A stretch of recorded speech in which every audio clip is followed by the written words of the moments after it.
Good afternoon, students. Today we are going to learn about the last topic of chapter 3rd B, that is elasticity of demand. पूरे chapter में हमने यही पढ़ा कि demand कैसे elastic होता है, कैसे चेंज होता है प्राइस के वजह से, इनकम के वजह से, अदर फैक्टर्स कॉम्प्लीमेंट्री हो गए, सब्स्टिट्यूट हो गए. ठीक है, तो हमने तीनों के कंसेप्ट पढ़े कि इनकम, प्राइस एंड क्रॉस की वजह से डिमांड में क्या फ़र्क पड़ता है. फिर हमने अलग से प्राइस इलास्टिसिटी के बारे में पढ़ा कि सिर्फ प्राइस को लिया है अल्फ्रेड मार्शल ने, एंड देन उसके ऊपर हमने स्टडी की कि प्राइस के चेंज होने से अलग अलग तरीके से फॉर एग्जांपल इनइलास्टिक चेंजेस होते हैं, कभी कभी मतलब चेंजेस नहीं होते. जैसे बेसिक कमोडिटीज़ जो होते हैं, सॉल्ट हो गया, शुगर हो गया, उसका प्राइस कितना भी रहो उससे डिमांड में कोई चेंजेस नहीं आते. देन उसके बाद हमने पढ़ा इलास्टिक मतलब कि प्राइस के चेंज होने से बहुत ज़्यादा वो एप्लीकेबल नहीं होता. देन हमने रिलेटेड चेंजेस पढ़ा, जो लग्जरी गुड होते हैं उनके भी जो डिमांड चेंज होते हैं वो इलास्टिक होते हैं, क्योंकि ऑलरेडी वो इतनी नेसेसिटी नहीं है एंड ऑलरेडी मार्केट में बहुत सारे प्रोडक्ट्स अवेलेबल, इसलिए उसकी जब कोई भी कमोडिटी अवेलेबल रहती है तो उसकी डिमांड हमेशा इलास्टिक रहेगी. एंड जब कमोडिटी कोई भी बहुत ज़रूरी होती है तो उसकी डिमांड हमेशा इनइलास्टिक रहते हैं. तो ये सब हमने पढ़े प्राइस इलास्टिसिटी में. अब हम लास्ट पढ़ने वाले हैं methods of measuring price elasticity of demand. Before starting the topic, many students, बहुत सारे स्टूडेंट्स मैसेज कर रहे थे कि ma'am agree and disagree is not there. It is not like agree and disagree is not there. Last year के text book में if you are comparing this year's text book, the only question which has been passed in this year's text book it is that agree and disagree. हाँ, first agree and disagree जो है third chapter का, वो मैंने नहीं लिया है क्योंकि वो रिड्यूस्ड पोर्शन का क्वेश्चन पूछा है. बाकी के दोनों एग्री एंड डिसएग्री है. एग्री एंड डिसएग्री आएगा एग्जाम में, तो उसमें से जो फर्स्ट था, आई रिटर्न अ नोट, बट बाकी बच्चों को, बहुत सारे बच्चों को समझ में नहीं आया. They are saying that miss agree and disagree exam में नहीं आने वाला है, तो क्वेश्चन एग्री एंड डिसएग्री आएगा, लेकिन जो फर्स्ट क्वेश्चन है वो रिड्यूस्ड पोर्शन का है. That's why I have not given notes for that. Okay, both the remaining two answers it is there and I have written the page number.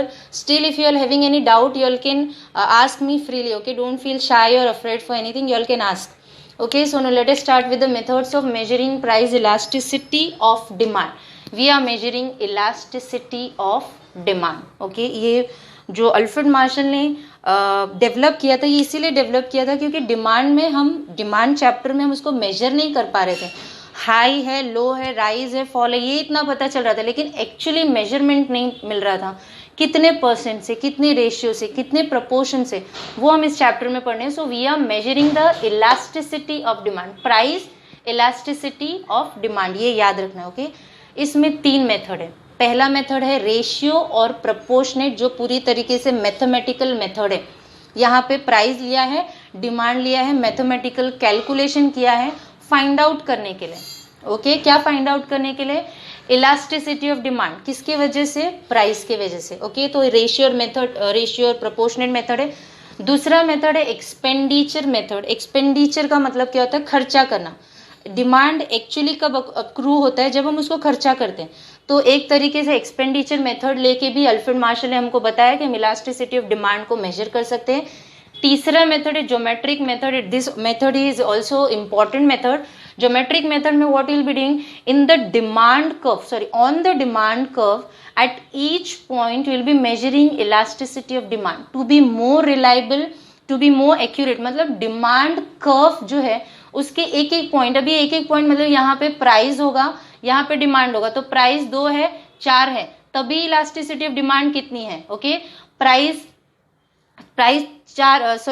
4 हो गई तो डिमांड कितनी हो जाएगी? कम हो जाएगी, तो तभी इलास्टिसिटी ऑफ डिमांड कितना है. ऐसे एक एक डिमांड कर्व के एक एक पॉइंट पे उन्होंने हमको बताया कि इलास्टिसिटी ऑफ डिमांड कैसे होगा, to be more accurate and precise. Okay, so let us see the first is ratio और प्रोपोर्शनेट मेथड. उसको हम अरिथमेटिक मेथड भी बोलते हैं. ओके, इसमें हम करेंगे क्या? मैथमेटिकली कैलकुलेट करेंगे. क्या कैलकुलेट करेंगे? प्राइस और डिमांड को. क्यों कैलकुलेट करेंगे? Elasticity of demand find out करने के लिए. ओके, इसमें भी आपको 3-4 पॉइंट्स लिखने रहेंगे, फिर एक आपको टेबल बनाना रहेगा, वो हम अभी देखने वाले हैं. Okay, then the second method is expenditure method, you can say expense, खर्चा, ओके, उसको हम टोटल आउटले मेथड भी बोलते हैं। इस साल की टेक्स्ट बुक में दिया नहीं है, बट टोटल आउटले मेथड भी बोलते हैं। सो एक्सपेंडिचर मतलब क्या होता है, एक्सपेंस, खर्चा। ओके, अभी हमको मिलेगा कैसे, जैसे वहां पे percentage change in quantity demand है divide by percentage change in price है। यहाँ पे क्वांटिटी इंटू प्राइस, मतलब इतनी क्वांटिटी आपने इतने दाम में खरीदी, तो आपको अपने आप पता चल जाएगा कितना एक्सपेंडिचर हुआ है, राइट। फिर वो एक्सपेंडिचर आप कंपेयर करोगे ओरिजिनल से न्यू। अगर ओरिजिनल से न्यू ज्यादा रहेगा, ओरिजिनल से न्यू ज्यादा रहेगा तो ईडी क्या रहेगा, मोर देन 1। अगर ओरिजिनल से न्यू कम रहेगा तो ईडी लेस देन 1। अगर ओरिजिनल के बराबर रहेगा तो ईडी इज इक्वल टू 1। ऐसे अलग अलग तरीके के हम इसमें फाइंड आउट करने वाले हैं। तो उसके लिए फॉर्मूला क्या है, क्वांटिटी, इसमें याद भी रखने की जरूरत नहीं है। खर्चा कैसे होगा, जब आप खर्चा करोगे, क्वांटिटी मतलब इतनी कमोडिटी, इतने दाम पे आपने परचेस की है। Okay, then third method is geometric method, इसको हम पॉइंट मेथड भी बोलते हैं। इसमें करेंगे क्या, डिमांड कर्व के एक एक पॉइंट पे हम इलास्टिसिटी ऑफ डिमांड, इसके लिए भी फॉर्मूला है L अपॉन U। तीनों में फॉर्मूला है, एनकिल सी percentage change in quantity demanded upon percentage change in price, Q into P sorry, and L upon U। अब ये सब हम करते क्यों है, फाइंड आउट करने के लिए elasticity demand with reference to price. Okay, this is the three method which we are going to use imply for measuring the elasticity of demand. So let us see three methods one by one. Okay, so let us start with the methods of measuring price elasticity of demand. There are three types of measuring the price elasticity. तीन तरीके हैं major करने के price elasticity of demand को। The first is ratio percentage method, पहला method ratio और percentage. दूसरा expenditure method, the second is expenditure, third is point और geometric method. So let us start with the ratio percentage method. See सारे जो methods है उनको Alfred Marshall ने ही develop किया, हमको पता है। So it was develop by Alfred Marshall. Okay, इसीलिए उन्होंने डेवलप किया क्योंकि लॉ ऑफ डिमांड में हमको ये तो पता था चेंजेस होता था, लेकिन वो अमाउंट, वो परसेंटेज, वो रेशियो नहीं पता था। तो इसीलिए हम इन्होंने इस रेशियो और परसेंटेज मेथड को डेवलप किया ताकि हम जान सके कि प्राइस में जो प्राइस की वजह से जो डिमांड में चेंजेस आते हैं वो कितने परसेंटेज तक, कितने रेशियो तक, ताकि हम उसको फाइंड आउट कर सके। Okay, so it was develop by Alfred Marshall. First point में आपको लिखना है कि ये डेवलप किया है अल्फ्रेड मार्शल ने। दूसरा, percentage method is also known as arithmetic method, क्योंकि इसमें हम मैथ्स को यूज करने वाले, मैथमेटिकल वे से हम इलास्टिसिटी ऑफ डिमांड को फाइंड आउट करने वाले। ओके, प्राइस की वजह से डिमांड कैसे चेंज होता है, mathematically we are going to find out. तो percentage method is also known as arithmetic method, second point. तीसरा, EOD इज मेजर्ड बाय, अब मैक्स है तो हमको उसको, हम इस मैक्स का इसलिए यूज करें ताकि हम मेजर कर सके। क्या मेजर कर सके, इलास्टिसिटी ऑफ डिमांड। सो तीसरे पॉइंट में you are measuring, no, so you have to write about the measurement. So EOD is measured by dividing percentage change in demand by percentage change in price. तीन point develop किसने किया, okay, इसको बोलते क्या है, और EOD इसमें हम मेजर कैसे करेंगे। तो मेजर कैसे करेंगे, डिवाइड करेंगे। क्या डिवाइड करेंगे, परसेंटेज चेंज, मतलब डिमांड जो चेंज हुआ है, और परसेंटेज चेंज इन प्राइस, जो चेंज हुआ है प्राइस में। Change in demand and change in price को हम डिवाइड करके हम फाइंड आउट करेंगे इलास्टिसिटी ऑफ डिमांड। सी, अगर चेंजेस एक है तो it will be unitary, equal to 1 है, sorry, if it is equal to 1 unitary है। अगर लेस देन 1 है तो इट इज इनइलास्टिक, एंड अगर मोर देन 1 है तो इट इज इलास्टिक। खुद से भी समझना है कि अगर लेस देन 1 आया तो मतलब वो इनइलास्टिक, मतलब प्राइस की वजह से डिमांड में ज्यादा चेंजेस नहीं आया होगा। ओके, अगर मोर देन 1 है मतलब ज्यादा चेंजेस है, इलास्टिक, तो मोर देन 1। ओके, और अगर इक्वल चेंजेस आता है तो it's an unitary. So first point, second point, third point, this only you have to write, okay, in a formula way, that ED is equal to percentage change in quantity demanded divide by percentage change in price. तो आपको ऐसे लिखना है चौथे point में। उसके बाद आपको फॉर्मूला लिखना है, इसी का फॉर्मूला है, you can see, percentage change in quantity demanded divide by percentage change in price. जो आपने लिखा उसी को आपको फॉर्मूले में सिंबॉलिकली लिखना है, percentage change in quantity divide by percentage change in price. अभी इसको हमको मैथमेटिकली प्रेजेंट करना है। सो मैथमेटिकल प्रेजेंटेशन कैसा होगा, change in quantity upon original, क्योंकि हमको फाइंड आउट करना रहेगा कितना चेंज हो और कितना ओरिजिनल, तभी हम EOD फाइंड आउट कर पाएंगे। ओके, तो change in quantity upon original divide by change in price upon original. इसको हमने ऐसे लिखा है क्योंकि, और अगर आपको कंफ्यूजन भी तो आपको समझना है कि हम फाइंड आउट कर रहे हैं कि प्राइस के चेंज होने से कितना डिमांड इलास्टिक हो रहा है। तो अगर मुझे फाइंड आउट करना है तो मुझे दो प्राइस को कंपेयर करना ही पड़ेगा कि ओरिजिनल में इतना डिमांड था, चेंज होने के बाद इतना डिमांड हुआ।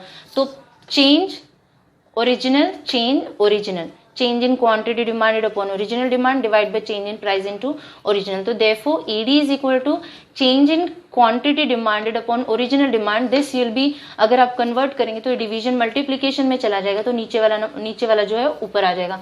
तो multiply by original price into change in price. इसको यूज करके हम EOD फाइंड आउट करेंगे। ओके, अभी यहाँ पे हमने एक एग्जाम्पल लिया है प्राइस और क्वांटिटी डिमांडेड। तो प्राइस पहले कितना था, 20 था, तो हमने डिमांड कितना किया, 10 किया। उसके बाद जो प्राइस है वो बढ़ गया, मतलब प्राइस क्या हो गया, बढ़ गया, तो डिमांड क्या हो गया, कम हो गया। प्राइस बढ़ गया तो डिमांड कम हो गया। ओके, अभी यहाँ पे हमको ओरिजिनल प्राइस कितना है, 20 है, न्यू प्राइस कितना है, 25। तो चेंज इन प्राइस में 25 नहीं आएगा, दोनों के बीच का डिफरेंस आएगा, क्योंकि उतने से चेंज हुआ है वो हमको लेना है। कितने से चेंज हुआ, इतना चेंज हुआ नहीं लेना है, कितने से चेंज हुआ, तो 5 रुपीज से चेंज हुआ, तो वो 5 रुपीज हमको लेना है। यहाँ पे ओरिजिनल डिमांड कितना है, 10, न्यू डिमांड कितना है, 9।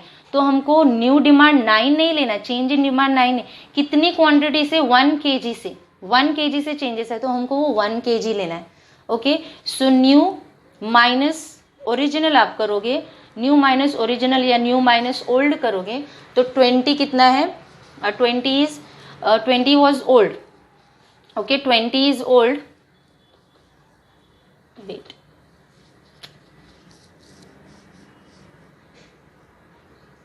New is 25, sorry, and original is 20. Okay, original price was 20 and new is 25, so you'll be getting 5. इसी तरीके से डिमांड का भी करना है। Original demand 10, new was 9, so new demand is 9 and original was 10, so you are getting 1. यहाँ पे negative में आएगा, लेकिन हमको लेने की ज़रूरत नहीं है, हम बिकॉज हमारा कैलकुलेशन सिंपल हो, इसीलिए हम उसको 1 लेंगे। ओके, फिर ED is equal to change in quantity upon this, what we have find out the formula, यही हमको यहाँ पे इम्प्लाई करना है। Change in quantity upon original quantity multiply by change in original price into change in price. So ED कितने से change हुआ है, 9 नहीं आएगा, 1 आएगा। इनके डिफरेंस मतलब 1 kg से चेंज हुआ है डिमांड में, डिवाइड बाय 10, ओरिजिनल कितना था, 10 था, multiply by 20 was original price, और कितने से चेंज हुआ है, 5 से। फिर अगर आप इसको सॉल्व करोगे तो 5 1 जा एंड 5 4 जा 20। ओके, देन 2 5 जा 10 एंड 2 2 जा 4। फिर अगर आप इसको डिवाइड करते हो, okay, if you are dividing 5 and 2, so you have to take 0 point, यहाँ पे 0 आएगा, 5 4 जा 20, तो आप देखोगे 0.4 is less than 1। So elastic EOD कैसा रहेगा, इनइलास्टिक रहेगा। Understood? So we have to remember that in ratio and percentage method how we have to solve. पहला पॉइंट में आपको अल्फ्रेड मार्शल, दूसरा पॉइंट में इसको क्या बोलते हैं, तीसरे पॉइंट में कैसे मेजर करते हैं, उस जो लिखा उसी को यहाँ पे, एंड जो लिखा आपको फिर उसको आपको सिम्बॉलिकली फॉर्मूले में डालना है, फिर मैथमेटिकल प्रेजेंटेशन देना है, फिर एग्जाम्पल देना है, सॉल्व करना है। जो भी आंसर आएगा 0.4 is EOD is inelastic. Okay, now let us see the second method, that is expenditure method. इसको हम outlay method भी बोलते हैं। So let us start with that method. So let us see the second method, that is total expenditure method. Percentage method की जैसे percentage method में हम price and quantity का परसेंटेज बोल सकते हैं, रेशियो बोल सकते थे, निकाल के हम EOD फाइंड आउट करे थे। इसमें हम एक्सपेंडिचर लेंगे फाइंड आउट करने के लिए EOD। ओके, तो पहले तो एक्सपेंडिचर, अगर एक्सपेंडिचर मतलब एक्सपेंस होता है, अगर मुझे मेरा एक्सपेंडिचर जानना है, ओके, कि मैंने कितना खर्चा किया, तो इस दाम पे मैंने इतनी कमोडिटी डिमांड की, इस दाम पे मैंने इतनी कमोडिटी डिमांड की, तो मुझे मेरा एक्सपेंडिचर मिल जाएगा। तो जनरली टेक्स्ट बुक को अगर बाजू में भी रख के अगर आपसे कोई एक्सपेंडिचर पूछे तो कितना खर्चा हुआ, तो इतने प्राइस पे इतना डिमांड किया, P into D, price into demand, you'll get the expenditure. Okay, so let us start. This method was developed by Alfred Marshall. ये मेथड भी अल्फ्रेड मार्शल ने डेवलप किया। In this method we are comparing, क्या compare करेंगे, total expenditure को price के साथ। Okay, total expenditure को प्राइस के साथ हम कंपेयर करेंगे, प्राइस वो भी before and after, that is old and new, मतलब टोटल एक्सपेंडिचर को हम प्राइस के साथ कंपेयर करके हमारा ईओडी फाइंड आउट करने वाला है। टोटल एक्सपेंडिचर है क्या? Total expenditure refers to price of product and demand of quantity. Total expenditure हमको कैसे मिलेगा? प्राइस को जब मैं डिमांड के साथ मल्टीप्लाई करूंगी तो मुझे मेरा टोटल एक्सपेंडिचर मिलेगा। उसके लिए फॉर्मूला दिया है, total expenditure is equal to price into demand. Okay, then we have to see the table price, demand, total outlay and EOD. Price मतलब it's P, demand D, outlay then EOD. यहाँ पे हमको price लेना है, यहाँ पे demand दिया है, यहाँ पे प्राइस और डिमांड को मल्टीप्लाई करोगे तो आपको एक्सपेंडिचर मिल जाएगा, फिर EOD. Okay, P Q P into Q EOD, P Q P into Q, यहाँ पे P demand T, P D T EOD, यहाँ पे price quantity demanded P into Q। Commodity दी है ए बी सी, एक एक कमोडिटी में दो दो लेना है, 10 20 30 40 50 60, याद रखना एग्जाम में कंफ्यूजन नहीं होना है, एक एक कमोडिटी दो दो लेना है और याद करना बहुत easy, because 10 20 30 40 50 60 6 5 4 3 2 1, this is demand and this is price. देखोगे नॉर्मली हमारा डिमांड जैसे 10 20 30 40 50 60, प्राइस जैसे जैसे बढ़ रहा है, डिमांड 6 5 4 3 2, लेकिन इसको हमको एक्सपेंडिचर में कन्वर्ट करके हमको फाइंड आउट करना है ईओडी। तो कमोडिटी ए में 10 था तो हमने कितना डिमांड के 60, और अलग अलग एक एक कमोडिटी का दिया, ए का अलग, बी का अलग, सी। फिर जब प्राइस बढ़ गया तो हमने थोड़ा कम किया, ज़्यादा नहीं, थोड़ा, तो 60 हमारा ओरिजिनल एक्सपेंडिचर था और 100 हमारा न्यू एक्सपेंडिचर, तो ईडी इज मोर देन 1। फिर सेकेंड 30 प्राइस था, 30 पे मैंने 4 kg लिया, 40 पे मैंने 3 kg लिया, लेकिन जो मेरा एक्सपेंडिचर उसमें कोई चेंजेस नहीं है। आप मल्टीप्लाई करो 30 इंटू 4 40 इंटू 3 120 एक्सपेंडिचर में कोई चेंजेस नहीं है, मतलब मेरा इलास्टिसिटी ऑफ डिमांड कितना है, इक्वल टू 1। देन तीसरा 50 kg पे 2, 60 kg पे 1, आप देखोगे 50 इंटू 2 100, ओके 100 था पहले, एंड फिर कितना हो गया 60, मतलब मेरा एक्सपेंडिचर क्या हो गया, कम। यहाँ पे मेरा एक्सपेंडिचर बढ़ गया, यहाँ पे इक्वल था, यहाँ पे कम हो गया, तो it is less than 1। Okay, फिर इसको ही एक्सप्लेन किया है जो हमने पढ़ा था प्राइस में, relatively elastic, relatively inelastic, unitary. तो रिलेटिवली इलास्टिक आरईडी, तो due to change in price total expenditure increase, देखो चेंज इन प्राइस हो रहा है, टोटल एक्सपेंडिचर क्या हो रहा है, इंक्रीज हो रहा है, तो ED is more than 1।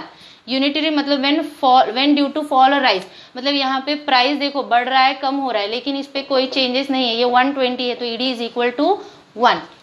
Relatively inelastic मतलब यहाँ पे due to change in price total expenditure क्या हो रहा है, डिक्रीज हो रहा है, लेस देन 1। तो यहाँ पे हमारा ईओडी क्या है, लेस देन 1 है। It's very simple and easy to understand. First point Alfred Marshall, second compare करने वाला है, तीसरे में एक्सपेंडिचर है क्या, चौथे में फॉर्मूला। टेबल आपको याद रखना, पीडीटीई एबीसी, देन उसके बाद 10 20 30 ऐसे दो दो करके याद रखना है, फिर RED, UED and RID. So we have done with the today's lecture. If you all have any doubt, you all can message me. In the next lecture, we are going to start with point or geometric method, which is also very important method. Okay, thank you for today's lecture.